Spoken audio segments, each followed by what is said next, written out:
한 주간을 달군 정치권 소식 전문가 세 분 모시고 말씀을 나눠보겠습니다. 송태영 서남대 겸임교수, 박용진 전 새정치민주연합 대변인, 그리고 윤희웅 오피니언 라이브 여론분석센터장 모셨습니다. 어서 오십시오. 안녕하세요. 안녕하십니까.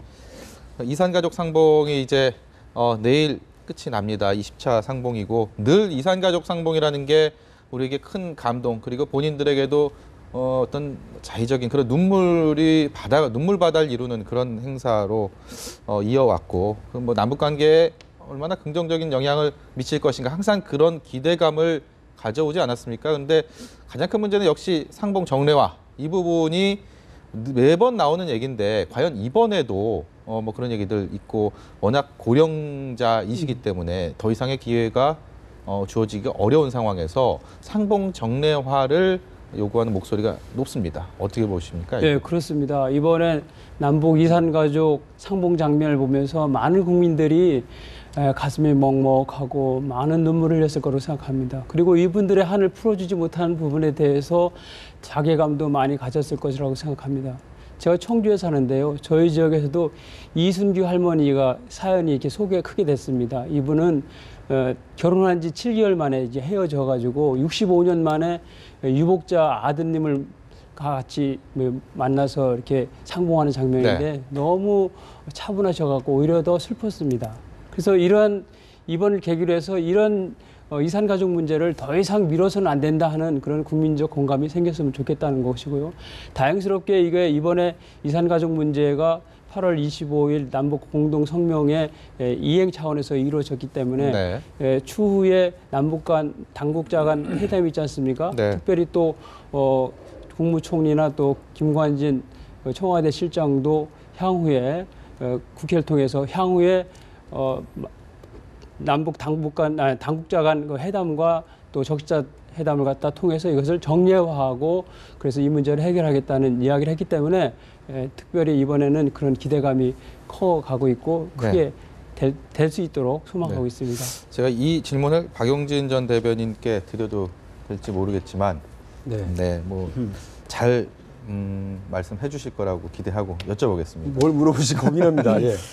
오후에 이런 분위기인데요. 예. 오후에 어제 서 NLL에서 북한 어선이 내려왔고 우리 해군이 어선 단속정이 내려왔고 경고 사격을 했다. 그렇죠. 사실 북한의 이런 좀 이면적인 이런 행동들, 이산가족 상봉의 감동이 지금 말씀하신 것처럼 이렇게 흐르고 있는데 이 상황에서 북한의 어떻게 보면 좀 예상치 못한 돌발 행동, 이 부분은 어떻게 봐야 됩니까? 그게 계획적인 도발이었는지 아니면 자기들 어선들도 가끔 NLL 선을 분간 못하고 넘어오거나 아니면 뭐 조업에 집중하다 보니까 넘어오는 경우들도 많이 있다고 그러더라고요. 그런 건지 아니면 그러니까 계획된 도발인지 아닌지를 먼저 확인하는 게 중요하겠죠. 그래서 북으로서는 지금 총 쐈다 이거죠. 그래서 남측이 우리한테 도발했다 이러면서 약간 붕괴하는 듯한 뉘앙스를 풍기던데 어쨌든 그 서해 지역에서 이런 충돌 가능성에 대해서는 뭐 다 알고 있었고요. 과거에 그래서 남북 정상회담을 통해서 그러한 그 어떤 우발적 충돌을 줄여나가기 위한 노력들까지 있었던 거 아닙니까? 그걸 이제 새누리당에서는 나라 팔아먹으려고 그랬다는 엉뚱한 얘기를 하면서 선거에 활용하긴 했습니다만, 근데 이제 지금 문제는 뭐냐면 남북 간의 인도적인 측면에서의 사업은 좀 지속적으로 하자는 게 우리 쪽에 그 뭐 보수 진보 할 거 없이 모두 다 동의하는 바 아니겠습니까? 그러면 힌트를 어디서 얻어야 되느냐면 개성공단에 있다고 저는 봅니다. 그러니까 개성공단 같은 경우 정경분리 원칙에 의해서 지금 진행을 하고 있잖아요. 정말 힘들었었습니다만 그 이미 되게 대단히 많은 우리 기업들이 거기 들어서 기업 활동을 하고 있기 때문에 정치적 이유를 가지고 뭐 완전히 단절시키거나 폐쇄하거나 이럴 수가 없었던 거고, 북으로서도 경제적 이익이 있고 남쪽에서도 경제적 이익이 있기 때문에 지금까지 여러 그 위협을 넘기면서 여기까지 왔다고 보거든요. 그러면 남과 북이 동시에 만족할 수 있는 방식으로 정경분리, 마찬가지로 정치와 인도주의 사업을 분리해서 갈 수도 저는 있다고 봅니다. 다만 이제 그 독일 통일 과정에서 서독이 동독 측의 경제적 이익을 계속해서 보상해 주면서 이산가족 문제라든지 아니면 인도적인 사업도 계속해서 해나갔던 것도 우리가 참고를 해볼 필요가 있어요. 근데 이제 당장 무슨 현물 지원, 현금 지원한다 그러면 그걸로 그러면 핵 만들 거 아니냐라고 하는 보수 측의 어떤 반발이 있을 수 있기 때문에, 그리고 일정한 타당한 면이 있기 때문에요. 현금 지원이 아닌 다른 방식의 경제적 지원, 그러니까 개성공단 방식도 좋다고 저는 봅니다. 그래서 예를 들면 판문점 일원에다가 그 남북 이산 가족의 어떤 그 상시적인 만남의 센터를 만들고 그 센터를 운영하면서 뭐 식당 운영이라든지 숙박 운영이라든지 이런 것들은 북이 할 수 있도록 한다든지요. 네. 이렇게 하면서 북한이 그 경제적 이익을 위해서라도 이 일에 적극적으로 나올 수 있도록 해줄 필요가 있어요. 네. 이번에도 잠깐 제가 기다리면서 방송 출연 기다리면서 리포트를 봤는데 북에서 좀 이렇게 민감해한다는 거 아닙니까? 네. 그러니까 북에서 얼마나 교육을 시켰겠어요. 남쪽 기자들이 물어보면 대답하지 네. 마세요 하면서 자기 체제의 위협으로 생각하기 때문에 상당히 소극적이라고 하더라고요. 네. 그런 면을 감수하고라도 경제적 이익이 있을 수 있다. 네. 이렇게 하면 대화의 장으로 나오고 상시화될 수 있다고 저는 보니까 곧 있게 될 것으로 기대되는 남북 당국 간의 회담에서 네. 이런 문제를 우리 쪽 당국자들이 좀 이렇게 전향적으로 제안해 볼 필요도 있지 않을까 생각입니다. 그 남북 간의 당국자 회담에 대해서 기대가 굉장히 많은 것 같은데 좀 우리 정부 입장에서 보면 좀 여유 있게 대처할 수가 있지 않나 싶어요. 지난번에 이거 8월 25일 공동성명에서 이렇게 이끌어내는 과정에서 한미, 한중 간의 공조를 이렇게 했고 또 지난번에 9월 달에 한중 정상회담을 통해서 또 이번에 한미 정상회담을 통해서 남북 간의 평화 통일에 대한 지지 입장 그리고 동의 입장 이런 부분을 확보했기 때문에 네. 그래서 한반도 내에서의 그 북한 리스크나 북한 관리에 대한 통제력을 나름대로 확보했기 때문에 적극적인 그런 대북 관계에 대한 대화나 조치가 필요할 할 수 있는 여력이 생기지 않았나 이렇게 네. 생각됩니다. 차제에 좀 금강산 관광 문제랄지 오이사 조치 문제랄지 이런 것도 좀 전향적으로다가 이렇게 검토할 필요가 있지 않나 이렇게 네. 생각이 됩니다. 뭐 구구절절히 다 맞는 말씀이고 이런 것들이 어떤 정책을 하든 간에 남한이든 남이든 북이든 간에 이산 가족의 어떤 아픔들 그런 것들이 더 우선돼야 된다라는 쪽에 저희가 좀 초점을 맞추고 그런 정책적인 어떤 그 거리 좁히기 이런 것들이 좀 이루어졌으면 하는 그렇게 하다 바람입니다. 보면 남북 이산 가족 문제가 자연스럽게 잘 풀리지 않겠나 네. 이렇게 기대를 해보는 거죠. 정치권 얘기로 돌아와갔고요. 윤희용 센터장님께 여쭤보겠습니다. 지난주 가장 큰 이슈는 역시 청와대 오자 회동이었습니다. 여론의 흐름, 여론의 움직임, 이 오자 회동에 대해서 여야의 해석은 분명히 다릅니다. 여론은 어떻습니까? 일단 뭐 이거 가지고 어떤 여론을 파악한 것은 없습니다만은 어쨌든 오자 회동, 역사 교과서 국정화 문제 또는 이제 대통령이나 이제 여권에서 추진하고 있는 법안과 관련해서 또 예산 정국 관련해서 여러 가지 이제 의지가 있는데 비해서 야당이 이제 소극적인 상황 이런 상황에서 대통령을 포함해서 어쨌든 우리나라의 주요 지도자들이 네. 이제 5명이 한 자리에 모여서 논의한 것이기 때문에 국민들로서는 상당히 이제 기대가 올라가 있던 상황이라고 할 수 있습니다. 뭔가 여야가 냉각된 상황이 경색이 일정 부분 풀리는 해법이 나올 것이라고 하는 기대, 뭔가 그 여야 간에 합의가 만들어질 것이라고 하는 성과가 나올 것이라고 하는 기대를 사실은 갖기에 충분한 정도의 규모였다고 할 수 있거든요. 네. 그런 형식이었다고 할 수 있는데 국민들의 기대와는 무관하게 사실 빈손으로 이제 이것이 회동이 끝나게 되면서 국민들의 실망감은 좀 더 커진 상황이라고 할 수 있는데요. 사실은 이것은 어떻게 보면 예고된 빈손이었다고 할 수 있을 것 같습니다. 왜냐하면 성과를 내기 위해서는 또는 여야 간 합의가 있기 위해서는 의제에 대해서 사전에 조율될 필요가 있었는데 그런 네. 이제 사전 조율되는 의제가 있지 않았고 또 일정 부분 뭐 메신저들이 오고 가면서 사실은 분위기를 사실 상당히 고무시키는 과정이 필요하거든요. 네. 어떤 성과를 타결해내기 위한 예열되는 과정들을 만들어내는 것이 필요한데 이번 같은 경우는 여야 또 대통령도 상당히 급하게 이것을 회동 자체에만 사실은 이제 의미를 부여하면서 빠르게 진행하게 되면서 사전에 어쨌든 성과를 내기 위한 예비 단계, 준비 단계가 사실 부실했고 그것이 결국 빈손 결과를 가져왔다고 할 수 있겠고 그런 면에서 봤을 때 국민들의 입장에서 이것은 국민들에게 보이는 어떤 예의를 충분하게 갖추지 못한 회동이었다고 할 수 있겠고 오히려 정치적 지지 기반층에게만 어쨌든 이 사안에 대해서 본인들이 열심히 노력하고 있다. 라고 하는 정치적 어필만 하기 위한 용도인 성격이 정치적으로 컸다 이렇게 평가할 수 있을 것 같습니다. 박영진 전 대변인, 저런 회동, 큰 어떤 정치적인 회담인데 저런 모임을 하기 앞서서 이제 만남이 예정됐을 때 야당에서는 어떤 생각을 가지고 들어가나요? 물론 그때마다 주요 이슈들이 다르고 이번에는 뭐 역시 역사교과서 국정화 문제 였을 거라고 누구나 예상했던 부분이었는데 네. 각각의 그런 회동을 할 때마다 항상 큰 빅 이슈가 있지 않습니까? 그렇죠. 근데 그거 자체가 일단은 여야에서 접점을 찾기가 어려운 상황이기 때문에 더 큰 그런 테이블로 올라가는 경우들이 대부분인데 네. 야당 쪽에서는 이거 올라가서 우리가 얘기해서 어느 정도 성과를 볼 수 있겠다라는 그런 기대감을 가지고 갑니까? 아니면 어떻습니까? 기대감을 못 갖고 가는 경우가 대부분이었어요. 그러니까 대통령이 뭐 자주 만나는 사이면 그러면 이번에 좀 참고 요 대통령이 요구하는 요 의제만 하고 다음엔 야당이 요구하는 의제를 중심으로 하죠. 뭐 이렇게 해서 정리를 할 수가 있거든요. 그런데 대통령을 제 기억에 제가 야당 대변인하고 지금까지 정식적으로 야당의 대표를 만나서 네. 한 경우가 3번이에요. 그러니까 언제냐면 문희상 비대위원장과 혹은 뭐 원내 대표들을 제외하고 나면 네. 김한길 대표 1번, 네. 그리고 그 문재인 대표 지금 2번입니다. 그렇죠. 이번 또 오자회담 형식이에요. 그런데 문재인 대표, 그러니까 김한길 대표를 만날 때에는 그때도 대통령이 해외 순방 성과를 설명하겠다고 국회까지 왔습니다. 네. 국회를 존중하겠다 이러면서 국회 와서 국회 사랑제에서 네. 만났는데 그때 기대를 전혀 가지지 못한 채로 만난 이유가 뭐냐면 의제에 대해서 전혀 조율이 없습니다. 그때 저기 야당이 장외투쟁 장애투쟁을 하고 있었고요. 김한길 그 당시 야당 대표는 덥수룩하게 수염 기르고 이른바 노숙자 차림으로 이제 이렇게 네. 옷을 입고 있으니까 청와대 박준우 그 당시 정무수석이 전화가 와서 비서실장이 전화가 와서 전해준 말은 딱 하나였습니다. 양복은 갖춰 입고 오셨으면 좋겠습니다.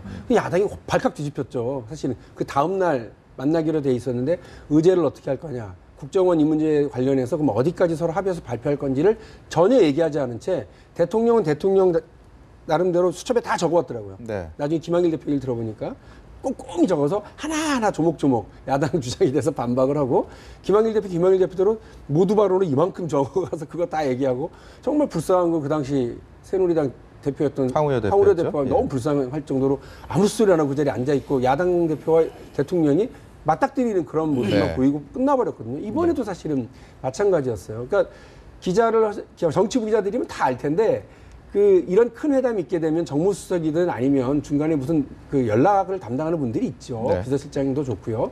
오고 가고 하면서 의제를 조율하고 어디까지 발표하고 이런 걸 다 할 텐데 이번에 그걸 다 막아버린 겁니다. 네. 사전에 조율도 없었고요. 만나는 장소에서 대변인 배석도 못하게 하고 모두 발언도 공개하지 못하게 하는 경우는 저는 처음 봤습니다. 네. 그러니까 대변인으로서 그런 데 들어가서 꼼꼼히 적어서 국민들에게 전달하고 청와대와 여당 대변인들과 같이 조율해서 이건 좀 서로 험악한 얘기가 오고 갔는데 이 이야기는 국민들 보기 민망하니까 이거 뺍시다. 오케이 그렇게 하죠.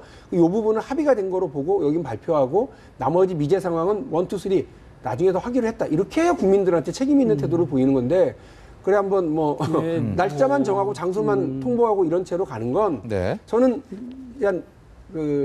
그냥 대한민국 국민 한 사람으로서는 5분 다 얻은 게 하나도 없는 빈손회담이 분명하고 야당 전직 대변인으로서는 청와대 참 무책임하게 이런 일을 만들었다라는 생각이 들어요. 송 교수님, 이번에 근데 이번에 이걸 지금 뭐 예를 들어서 남은 게 없다, 합의된 게 없다, 왜 만났느냐 이렇게 된 부분은 처음부터 입장 차이가 있어서 그런 것 같아요. 그러니까 야당이 그동안 이제 존재 확인을 할 수 있는 이슈를 가지고 가지 못했지 않습니까? 사실 역사 교과서 문제가 사실 구세주 같은 그런 이슈가 돼버렸어요. 그러다 보니까 이번에 청와대 회동을 통해 가지고 뭔가 좀 한번 붙자. 그래서 뭔가 각을 제대로 세워가지고 야당의 입지를 좀 만들어 놓자. 이런 취지에서 간 게 아닌가.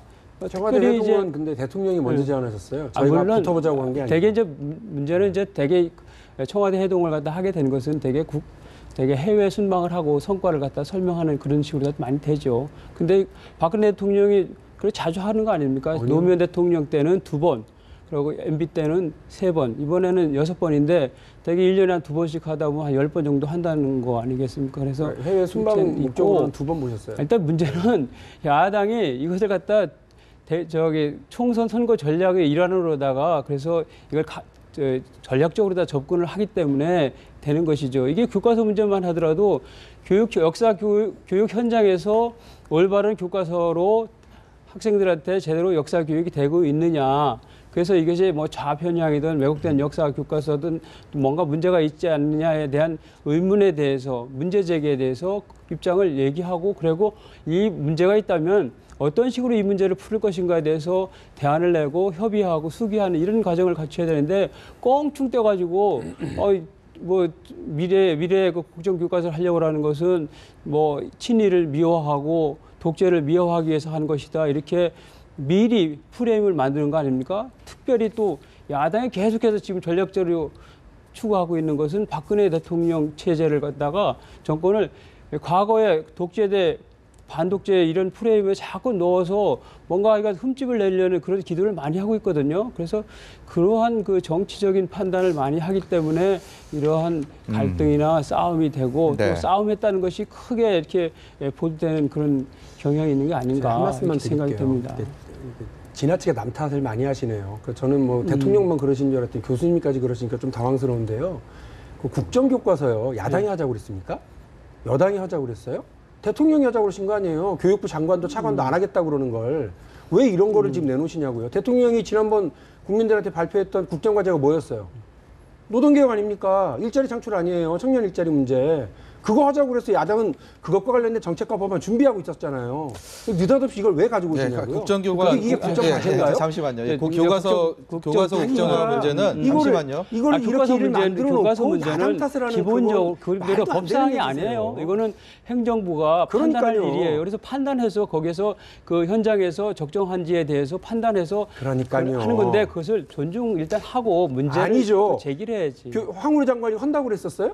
안 한다고 그랬어요. 한다고 하잖아요. 교육부 차관이 한다고 그랬어요? 그분도 안 한다고 그랬어요. 근데 대통령이 해외 순방 나가면서 이거 하나 콕 찍어놓고 나갔잖아요. 네, 잠시만요. 제 말씀 좀 들어보시죠. 교과서 아니, 야당 탓을 국정화 하시니까. 문제는 이미 이제 저희가 몇 주 동안 계속 그 뜨겁게 토론을 벌였던 부분이고, 그리고 여기에 대해서 여야 정치권에서도 이번 오자 회동에서도 드러났듯이 여전히 그 갈등의 씨앗이 되고 있습니다. 그렇다면 여기서 계속 이 얘기를 해도 어떤 결론이 나진 않을 거라고 생각을 하고요. 그렇다면 일단 오자 회동에서 이 교과서 국정화 문제를 얘기를 했고, 이것이 과연 지금 말씀 중에도 나왔지만 총선 전략으로 총선까지 이 프레임이 유지가 된다 안 된다라고 누구도 장담할 수는 없겠지만 현재 상황에서 여당과 야당은 이 교과서 국정화 문제를 오자 회동 이후에 총선까지 봤을 때 어떤 여파가 여야에게 지금 미치고 있고 손익 계산에서 어느 쪽으로 기울고 있다고 보시는지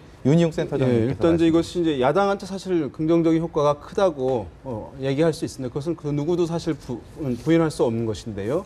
왜냐하면 이제 여론 자체도 사실 여론전에서 야당이 이제 일정 부분 뭐 승기를 잡은 모습도 이제 보여지고 있는 상황이고, 특히 수도권 여론에 중도층들 민감하게 이제 반응하고 있는 상황이거든요. 네. 야당 같은 경우는 이제 이것이 내부의 갈등을 어쨌든 봉합하는 그런 이제 효과가 일차적으로 있는 것이고, 기본적으로 지금 여론도 나오겠습니다만 야권 성향층들을 어쨌든 결집시키는 효과가 상당히 크게 나타납니다. 이것이 양 진영 간의 정체성과 관련된 사안이기 때문에 보수층의 결집도 가져옵니다만 야권 성향층들의 결집도도 상당히 높게 가져갈 수밖에 네. 없는 것이거든요. 그런데 지금 보면은 새누리당 같은 경우는 62% 새누리당 지지자들 중에서 62%만 찬성을 하고 있는 것이에요. 네. 근데 그에 비해서 야권 성향층 같은 경우는 77%가 새정치연합 지지자들은 이 반대를 하고 있는 것이니까 그 정당의 지지층들의 이 사안을 놓고의 결집도가 상당히 야권이 더 크다고 얘기할 수 있는 것이죠. 네. 그래서 야권에는 이제 지지층의 결집이라든가 어쨌든 내부의 갈등의 봉합 효과 상당히 크고요. 더 나아가서 지금 보면은 정의당의 심상정 대표, 그다음에 천정배 의원까지 어떤 연대의 모습들도 만들어지고 있는 것이거든요. 야권의 분열 이슈로 흐름으로 가다가 이 사안으로 야권의 어떤 통합 흐름조차로 일정 부분 변화가 있는 여지도 나타나고 있는 것이기 때문에 야권으로서는 이 사안이 상당히 어쨌든 효과가 큰 것으로 보여요. 그래서 아마도 문재인 대표는 이 사안을 상당히 길게 끌고 가고 싶어 할 것으로 보이고, 내년 총선에서도 주요하게 메인 구도로 이 사안을 가지고 내세울 것으로 보이는데, 네. 여권 입장에서는 이 사안 자체만 놓고 찬반으로 하게 되면 지금 밀리고 있는 상황이기 때문에 여권에서는 프레임의 이동을 지금 아마 준비하고 있을 것으로 예상이 됩니다. 지금까지는 국정교과서 찬반의 이슈로만 여야 간 대결을 했다면 여론전에서 일정 부분 밀리게 되었기 때문에 여권에서는 야당이 이 사안을 가지고 민생을 외면하고 있다. 네. 또는 국정에 발목 잡고 있다라고 하는 프레임으로 전선을 좀 이동시킴으로써 여당은 야권에 대한 이제 이 공세 프레임으로 가져가고요. 네. 그럼에도 불구하고 이제 야권은 국정교과서 이슈를 가지고 반대하는 전국으로 가고 그러면서 서로 다른 프레임 대결 구도가 아마 이제 선거 때까지 매우 이제 강하게 형성이 되어서 이어나갈 것으로 예상이 네. 됩니다. 교수님 이런 구도가 연결이 된다면 일단 화요일 날 이틀 뒤에 박근혜 대통령이 시정 연설을 하는데 역시 국회 시정 연설에서도 여러 가지 강조하시겠지만 이 그렇습니다. 교과서 문제를 또 언급을 전혀 안 하시진 않을 거다라는 게 일반적인 관측입니다. 네, 그렇다면 맞습니다. 이런 프레임상에서 대통령의 시정 연설 이후 또 여야는 또 어떤 그 변화, 어떤 기류들이 좀 흐를 거다 이렇게 생각하시는 게 있나요?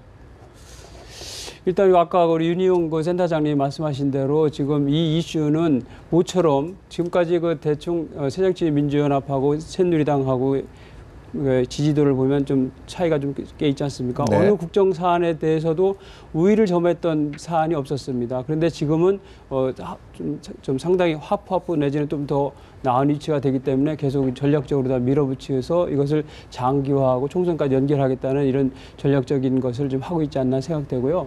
27일 날 대통령께서 이제 시정 연설을 하게 되면 아마 교과서 문제도 아마 여론의 이제 분수령이 되지 않겠나 싶은 생각입니다. 그래서 아마 야당이 그날 장외 집회를 하는 것이 아닌가 싶어요. 그런데 이제 지금 현대 정치에 있어서는 대충 이런 게 있습니다. 대체로 여론을 가지고서 국정의 추동력을 갖추는 그래서 직접 대통령이 여론전에 뛰어드는 경향이 있어요. 그래서 네.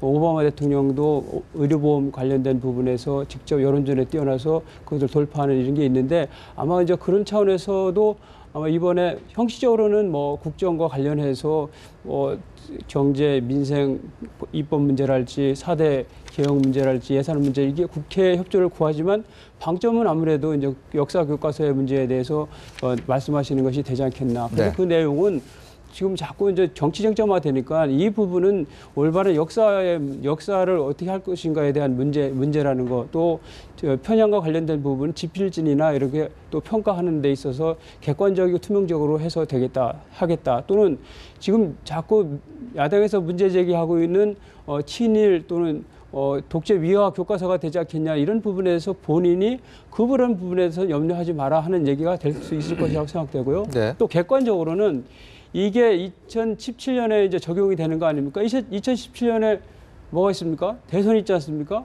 그러면 이 역사 교과서가 만약에 우편향이 된다든지 균형이 잡히지 않는다든지 이 과정에서 문제가 있다든지 그러면 어떤 결과가 나오겠습니까? 그렇기 때문에 이런 지금 야당에서 지금 말하고 있는 것은 정치적인 과잉된 정치 쇼의 그런 문제이지 진정성 있는 역사 교과서에 대한 해결 문제는 아니라고 보는 겁니다. 네, 뭐 관점이야 뭐 여러 관점들이 있을 거고 여기에 대해서 또 박용진 전 대변인께서 어떤 말씀을 하실지 저도 뭐 우려가 되기도 하고 합니다. 근데 일단 시간이 그렇게 많이 남지가 않아서요. 27일 날 시정연설 이후에 그날 이제 새정치연합이 장외투쟁, 근데 장외투쟁은 아니고 뭐 문화제다라고 이제 선긋기를 하고 있는데 오비락으로 봐야 될지 어쨌든 그동안에 야당이 장외로 나갔을 때 별 재미를 못 봤습니다. 이 정부 들어서 어떤 이슈를 가지고 했든 간에 그러니까 이번에 또 이런 같은 날 이런 문화제라고 이름을 걸고 하는 장외로 나가는 부분에 대해서 굳이 이렇게 효과가 있다 이런 기대감을 가지고 하는 걸까요? 지금 윤희용 센터장님 말씀하신 거나 이제 송 교수님 말씀하신 거에 대해서 좀 다른 견해예요. 저는 뭐냐면 오바하면 집니다. 여당도 마찬가지고요, 야당도 마찬가지인데 국정과제가 아닌데 여당이 나서가지고 뭐 이게 김일성의 주체 사상을 우리 애들이 배우고 있다라고 하는 거짓말 오바. 그리고 유관순 열사를 우리 애들이 못 배우고 있다고 하는 거짓말 오바. 이 두 번으로 사실은 더 신뢰를 잃어버린 거거든요. 네. 그런데 야당이 여기서 지금 국정교과서 추진에 대해서는 반대 여론이 높습니다만 그게 한 이제 50% 이제 넘어서고 있지 않습니까? 네. 그럼에도 불구하고 야당 지지율은 꼼짝도 안 해요. 네. 그러니까 대통령에 대한 신뢰도와 여당에 대한 지지도도 별로 변동이 없습니다. 네. 그러니까 이거를 전 주목해야 된다고 보는 거죠. 그러니까 단일 사안에 대한 찬반은 야당이 주장하는 것과 목소리를 같이 하지만 야당에 대한 신뢰와 지지로 옮겨가지는 않고 있는 상황을 문재인 대표와 새정치민주연합은 정확하게 봐야 됩니다. 우물에 맑은 물이 아무리 넘쳐나도요. 깨진 항아리에는 그 우물을 담을 수가 없습니다. 우물물을. 그러면 그 물로 밥도 지을 수 없고 갈증을 해결할 수도 없는 겁니다. 그래서 저는 야당이 신뢰받는 야당으로 수권정당으로 거듭나기 위한 노력을 지금 진행하지 않으면 행여나 이 여론 좋으니까 이것 때문에 뭐 당내 계파 갈등도 그대로 두고 혁신에 대한 노력도 안 하고 그리고 유능한 경제 정당으로서 자기 변신의 노력도 안 하고 계획도 안 잡고 이렇게 하고 이 여론만 들고 간다. 네. 저희가 볼 때는 그건 오히려 패배의 길로 간다 저는 네. 생각을 합니다. 어떤 분이든 간에 이런 그 이슈에 대해서 교과서 이슈에 대해서 이것을 과연 진실이 뭐고 핵심이 뭔지를 얘기를 해야지 이것을 정치 쟁점화해서 활용한다. 여든 야든 그 보수가 됐든 진보가 됐든 이런 식으로 가서는 전혀 국익에 도움이 될 게 없고 지금 우리 교육에도 큰 도움이 될 게 없다. 여기에는 세 분 다 의견을 같이 하실 거라 믿습니다. 향후 여론의 형배입니다. 네, 더 뭐 하시고 싶은 말씀 많으실 텐데 저희가 시간이 다 마무리가 돼서 오늘 말씀 여기까지만 듣겠습니다. 고맙습니다.